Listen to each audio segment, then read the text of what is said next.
Telugu Desam party senior నాయకులు KDCCB chairman Shri D Vishnuvardhan Reddy మరియు Kodumuru MLA బోకుల Dastagiri ఆదేశాల మేరకు కర్నూలు మండలం గార్ఖేపురం మరియు రుద్రవరం గ్రామాలలో సుపరిపాలనలో ముందడుగు అనే కార్యక్రమంలో పాల్గొన్న నాయకులు కర్నూలు మండల అధ్యక్షుడు బుర్ర వెంకటేష్, గార్ఖేపురం గ్రామ కమిటీ అధ్యక్షులు సీతారామిరెడ్డి. సుపరిపాలనలో ముందడుగినటువంటి తొలుగడిగినటువంటి కార్యక్రమం ఈరోజు రాష్ట్ర వ్యాప్తంగా కూడా నారా చంద్రబాబు నాయుడు గారు, అదేవిధంగా నారా లోకేష్ గారి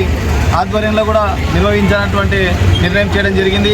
దానికి అనుగుణంగానే మా కోడుమూరు నియోజకవర్గంలో ఉన్నటువంటి మా సీనియర్ నాయకులు డి విష్ణువర్ధన్ రెడ్డి గారు, అదేవిధంగా మా ఎమ్మెల్యే బొగ్గుల దస్తగిరి ఆదేశాల మేరకు ఈరోజు కర్నూలు మండలంలో అన్ని గ్రామాల్లో కూడా స్వపరిపాలన తొలుగడిగినటువంటి కార్యక్రమంతో గ్రామాల్లో మొన్న తల్లికి వందనం సంబంధించి కానీ, అదేవిధంగా పెన్షన్ 3,000 నుంచి 4,000 పెన్షన్ గార్యాపురం గ్రామంలో మన గ్రామ పెద్దలు, అదేవిధంగా మన తెలుగుదేశం పార్టీ నాయకుల ఆధ్వర్యంలో ఈరోజు సుపరిపాలనలో ముందడుగినటువంటి తొలుగడిగినటువంటి కార్యక్రమం ఈరోజు రాష్ట్ర వ్యాప్తంగా కూడా నారా చంద్రబాబు నాయుడు గారు, అదేవిధంగా నారా లోకేష్ గారి ఆధ్వర్యంలో కూడా నిర్వహించినటువంటి నిర్ణయం చేయడం జరిగింది. దానికి అనుగుణంగానే మా కోడుమూరు నియోజకవర్గంలో ఉన్నటువంటి మా సీనియర్ నాయకులు డి విష్ణువర్ధన్ రెడ్డి గారు, అదేవిధంగా మా ఎమ్మెల్యే బొగ్గుల దస్తగిరి ఆదేశాల మేరకు